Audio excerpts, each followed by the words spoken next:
खाती रहती हो, सोती रहती हो, कोई काम नहीं है तुम्हारे पास। ऊपर से बहू के आ जाने के बाद तो तुम और निकम्मी हो गई हो।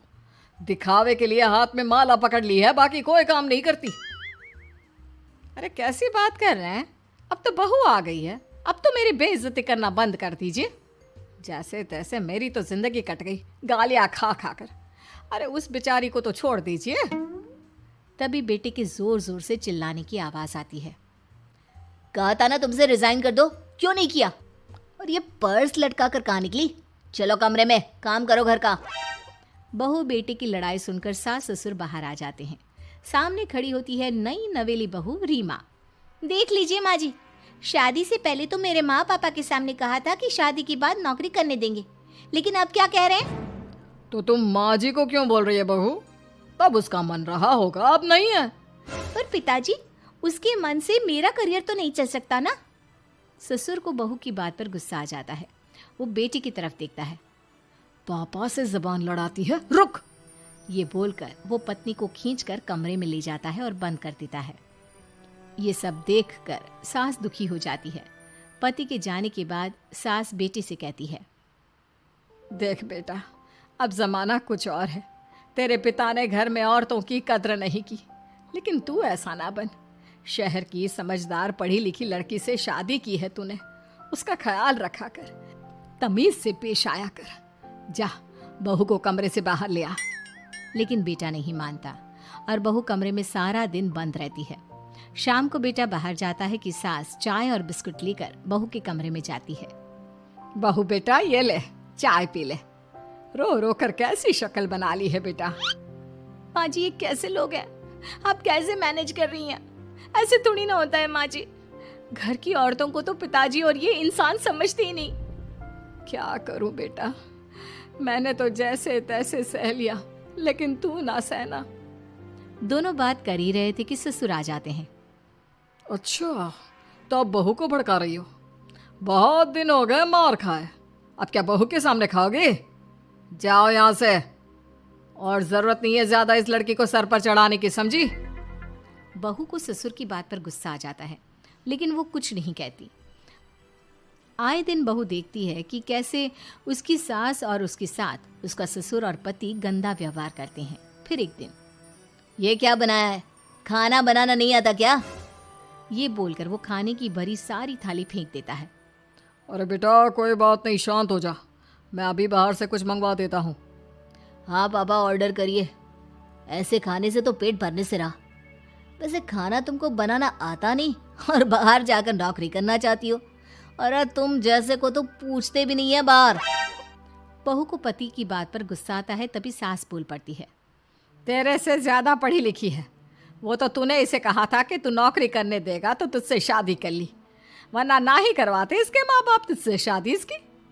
और कमाती भी ये तेरे जितना ही है बेटा। बहू हैरान रह जाती है कि जो सास खुद के लिए एक बार भी खड़ी नहीं हुई, वो उसके लिए बेटे को भी भला बुरा सुना रही है। उसकी नज़र में सास की इज्जत और बढ़ जाती है। वो सास को देखकर ये सब सोच ही रही थी कि उसके कान में एक जोर से चांटे की आवाज आती है। किसको किसको मार पड़ी? वो देख ही रही होती है कि उसकी नज़र जमीन पर बैठी सास पर पड़ती है। अभी तो धीरे से मारा, फिर जुबान खोली ना तो ऐसा मारूंगा कि कान के पर्दे फट जाएंगे। सास रो रही थी। बेटा और पति वहां से चले जाते हैं। पिताजी अच्छा किया माँ को जोर का चांटा लगाकर, आगे से जबान खोलने से पहले 4 बार सोचेंगी। बड़ी आई। दोनों हंसते हुए वहां से निकल जाते हैं। बहू सास को उठाती है और पानी देती है। मैंने ये दिन रोज देखे हैं बहू, लेकिन तू नहीं सहना। तू अपना जीवन अपने अनुसार जीना। शादी के वक्त मैंने तेरी माँ से बात करने की कोशिश की थी, उन्हें बताया था, लेकिन वो नहीं मानी। बहू सास को पकड़कर रोने लगती है। वो इसलिए नहीं मानी क्योंकि वो मेरी सगी माँ नहीं है। माँ जी, जिस तरह से आप मेरे लिए खड़ी हुई है ना, मेरी माँ भी नहीं हुई। बेटा मैं तेरा भला चाहती हूँ, तू नौकरी इस घर में रहकर तो नहीं कर पाएगी। एक काम कर, इस घर से चली जा, पैसे कमा और खुश रह। माँ जी, हो सकता है कल तक मैं आपके इस फैसले को मान जाती, लेकिन आज नहीं। माँ जी आप यहाँ इस नर्क को झेले और मैं आपको छोड़कर चली जाऊं? नहीं, कभी नहीं। अगले रोज, सुनिए वो क्या है ना, मुझे कुछ कपड़े और गहनों की ज़रूरत है, तो ज़रा पैसे दीजिए ना। अब आप घर के मर्द हो तो पैसे तो आपसे ही मांगूंगी ना, बुरा तो नहीं लग रहा ना आपको? नहीं नहीं, बुरा क्यों लगेगा, ये लो कार्ड, कर लेना शॉपिंग। अगले रोज, बिजली का बिल आया है 10,000 का, भर दीजिएगा। इतना बिल कैसे आ गया? बेटा वो क्या है ना, सारा दिन बहू घर में रहती है तो कमरे में एसी और टीवी चलता रहता है। अब कम से कम बाहर जाए तो 4 पैसे कमा कर लाए, लेकिन हम लोगों को थोड़ी ना औरत की कमाई खानी है, वो तो मर्द ही करता है ना। पति पर्स देखता है और फिर हाँ माँ ठीक बोल रही हो, खैर चलता हूँ, ऑफिस का वक्त हो गया है। पति ऑफिस से पिता को फोन करता है। पापा घर के खर्चे तो बढ़ते ही जा रहे हैं, ऊपर से महंगाई आप देख रहे हैं। मैं सोच रहा हूँ क्यों ना मीना को नौकरी के लिए हाँ कर दूँ, 4 पैसे ही लाएगी ना घर में। वो तो तू ठीक बोल रहा है, लेकिन ये औरत की जात, कल को 4 पैसे कमाने लगे तो यह नहीं कि सर पर चढ़कर नाचे। हाँ पिताजी बात तो सही है, वो तो आप हैं जो माँ को मुट्ठी में रखा है, वरना मेरी वाली तो।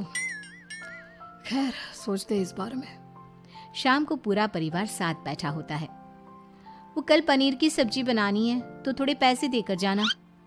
और हाँ कीर्तन भी रखा है संडे को, उसके लिए सामान की लिस्ट बना दी है, ले आना। पापा को दे दो, वो ले आएंगे। अरे पापा कहाँ से ले आएंगे, मेरे पास नहीं है पैसे वैसे। लो पैसे ही नहीं है, मेरे पापा की जेब तो हमेशा नोटों से भरी रहती है। बेटा लक्ष्मी को जो पूजता है ना, उसके पास लक्ष्मी रहती है।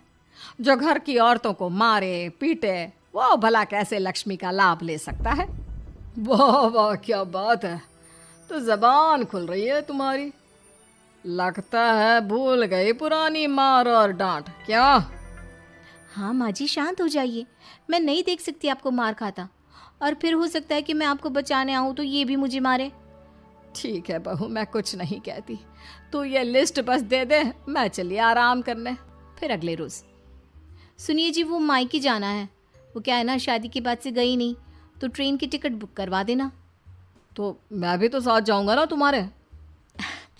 तो ठीक है फिर फ्लाइट की ही टिकट करवा दीजिए। वो क्या है ना अच्छा थोड़ी ना लगता है, आप पहली बार मेरे साथ जा रहे हो और हम ट्रेन से चले, ठीक है ना?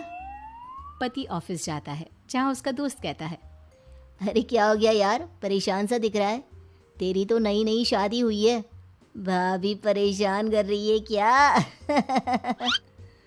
अरे नहीं यार, तू तो जानता है थोड़ी सी कमाई में घर चलाना मुश्किल हो रहा है, तू कैसे मैनेज करता है यार? कैसे क्या यार, तू जानता है ना मेरी बीवी रिया को, वो टीचर है, फिर घर में ट्यूशन करती है, साथ में बच्चे भी पढ़ लेते हैं। यार घर नाम की गाड़ी दोनों पहियों के साथ चलने से ही चलती है, वो भी कमाती है और मैं भी, और चल रहा है घर बस। पति को दोस्त की बात समझ में आती है, लेकिन पिता का ज्ञान कैसे भूल सकता था? भाई कल को सर पर चढ़कर नाचने लगी तो।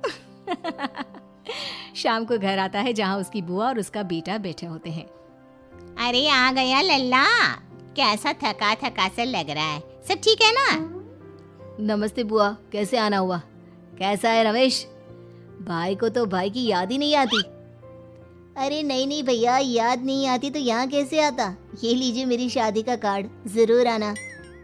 पति कार्ड खोलता है।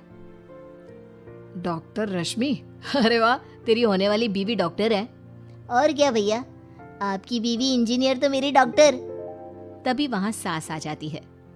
अरे जब घर में ही बिठाना है बेचारी को तो काहे का इंजीनियर है, तो काम वाली ही, घर का काम करती है और आराम। इतनी पढ़ी लिखी लड़की को घर पर क्यों बिठा रखा है? अरे बहू कहीं झोला छाप डिग्री तो नहीं लेकर आई है? पत्नी की बुराई सुनकर पति को गुस्सा आता है। नहीं बुआ, यूनिवर्सिटी टॉपर है मेरी मीना, और हाँ बड़ी कंपनी में काम भी करती है। बस शादी के बाद कुछ महीनों की छुट्टी ली थी, अगले हफ्ते से ऑफिस शुरू हो जाएगा। क्यों मीना?